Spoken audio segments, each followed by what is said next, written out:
Good morning मेरे प्यारे विद्यार्थियों। हमने आज राष्ट्रपति का अर्थ, उसकी योग्यताएं, उसकी शपथ, उसका शक्तियाँ, जो हम शक्तियों के बारे में तो आज हम सारी चर्चाएं करेंगे और उसको मैं पढ़ाऊंगी कि राष्ट्रपति के कार्य और शक्तियाँ क्या हैं, उसका निर्वाचन। 4 बिंदु का हम अध्ययन कर चुके हैं।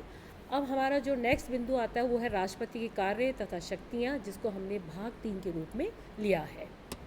संविधान में स्पष्ट रूप से कहा गया अनुच्छेद 53 में कि राष्ट्रपति की समस्त शक्तियों को 2 भागों में बांटा जा सकता है। राष्ट्रपति की शक्तियों को 2 भागों में बांटा जा सकता है और हम लगातार सुनते चले आते हैं कि एक उसकी सामान्य शक्तियाँ और एक होती है उसकी संकटकालीन शक्तियाँ, जिसे हम इमरजेंसी पावर्स के रूप में भी जानते हैं। और यहाँ पर जो महत्वपूर्ण शक्तियाँ हैं वो है संकटकालीन शक्तियाँ, लेकिन उससे पहले हम सामान्यकालीन शक्तियों के बारे में भी बात करेंगे। और ये जो सामान्यकालीन शक्तियाँ हैं उसके 4 बिंदुओं के आधार पर हम इसके कार्य और इसकी पावर यानी फंक्शंस एंड पावर का अध्ययन करेंगे। इसका जो फर्स्ट है वो है कार्यपालिका शक्ति एग्जीक्यूटिव, दूसरी है विधायिक लेजिस्लेटिव, तीसरी है फाइनेंशियल यानी वित्तीय शक्ति और चौथी है न्यायिक शक्ति अर्थात जुडिशरी सर्विस।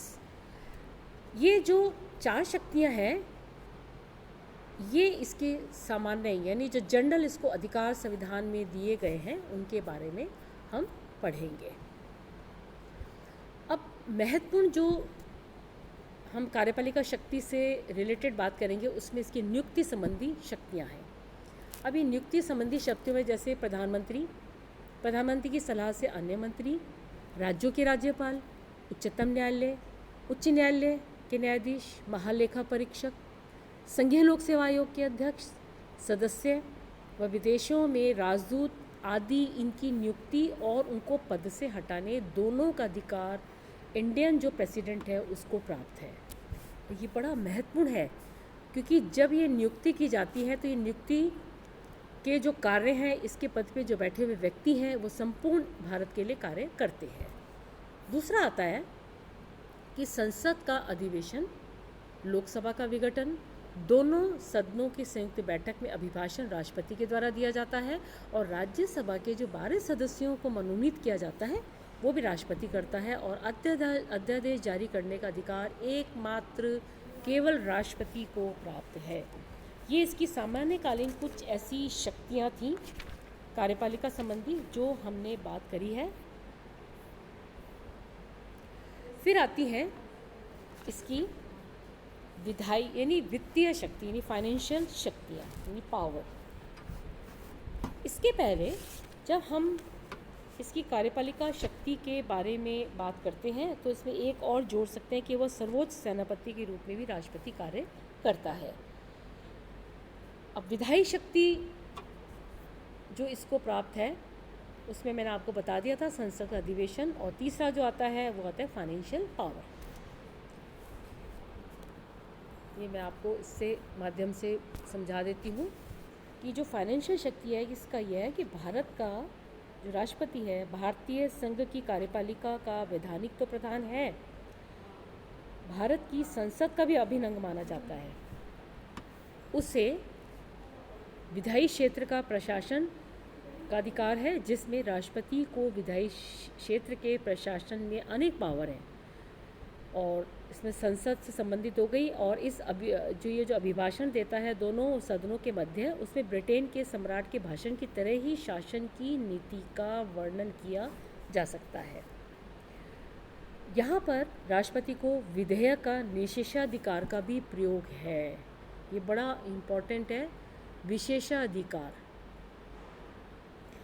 इसके अंतर्गत संसद द्वारा पारित प्रत्येक विधेयक राष्ट्रपति के सामने उनकी स्वीकृति के लिए प्रस्तुत किया जाता है और राष्ट्रपति की स्वीकृति के बाद ही वह कानून का रूप धारण करता है।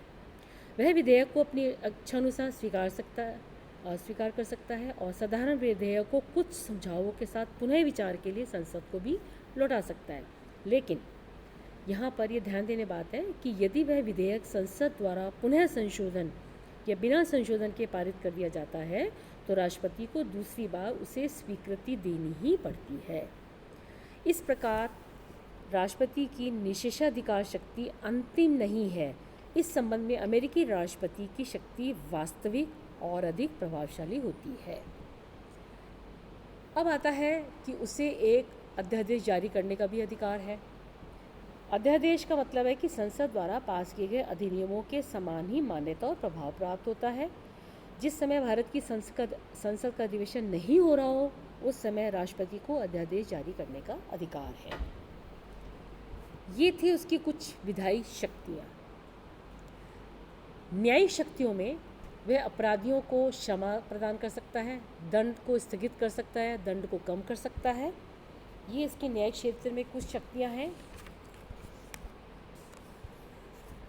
और राज्यों से संबंधित उस राष्ट्रपति को महत्वपूर्ण शक्तियाँ हैं, जिसमें 28 राज्यों और 9 केंद्र शासित राज्यों में व्यवस्थापन शक्ति उसे प्राप्त है। ये कुछ शक्तियाँ ऐसी थी जो राष्ट्रपति को सामान्यकालीन शक्तियों में इसको बांटा जा सकता है। अब राष्ट्रपति की संकटकालीन शक्तियाँ, ये जो संकटकालीन शक्तियाँ हैं, इमरजेंसी पावर, इसमें 3 तरह की हैं और संविधान के भाग 18 अनुच्छेद 352 से 360 इसका वर्णन किया गया है। इसमें युद्ध, भारी आक्रमण, सशस्त्र विद्रोह की नीति और संबंधित संकटकालीन व्यवस्था की गई है। नंबर 2, राज्यों में संवैधानिक तंत्र के विफल होने पर संकटकालीन व्यवस्था की गई है। और नंबर 3, वित्तीय संकट। ये 3 प्रमुख उसके संवैधानिक है। पहला जो बात की गई है वो है 352 में, यदि राष्ट्रपति को अनुभव हो कि युद्ध, भारी आक्रमण या आंतरिक मामलों में अशांति है, तो राष्ट्रपति संकटकालीन व्यवस्था की घोषणा कर सकता है। क्योंकि 44वें संशोधन में इस संबंध में निम्न प्रकार से व्यवस्था की थी। पहली तो इस प्रकार का आपातकालीन युद्ध, भारी आक्रमण या सशस्त्र विद्रोह या इस प्रकार की आशंका होने पर ही घोषित किया जा सकता है। द्वितीय,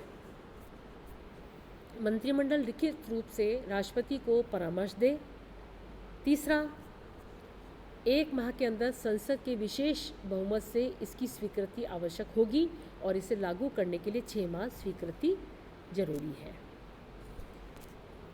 राष्ट्रपति शासन, जो दूसरा इसका पॉइंट आता है कि राष्ट्रपति शासन यानी आर्टिकल 356 के अंतर्गत किसी प्रांत में संवैधानिक विफलता की स्थिति में राष्ट्रपति वहाँ राष्ट्रपति शासन लगा सकता है। ये पहला पॉइंट था। नंबर 2, राष्ट्रपति की राज्यपाल के प्रतिवेदन और केंद्रीय मंत्रिमंडल के आधार पर भी कर सकता है राष्ट्रपति शासन। और राज्य की कार्यपालिका शक्ति राष्ट्रपति के हाथों में और विधायिका की शक्ति संसद के हाथों में चली जाती है। फिर राष्ट्रपति शासन की अधिकतम जो अवधि है वो 3 वर्ष होगी, ये आपको याद करनी पड़ेगी। पर 6 महीने बाद संसद द्वारा अनुमोदन पारित करते रहना आवश्यक है। अब तक 132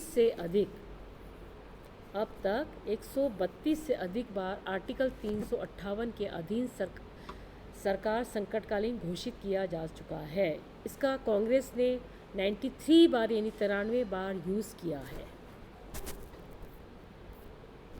ये थी राष्ट्रपति की कुछ संकटकालीन स्थिति, जिसको हमने भाग 3 में राष्ट्रपति की शक्तियों के माध्यम से लिया है।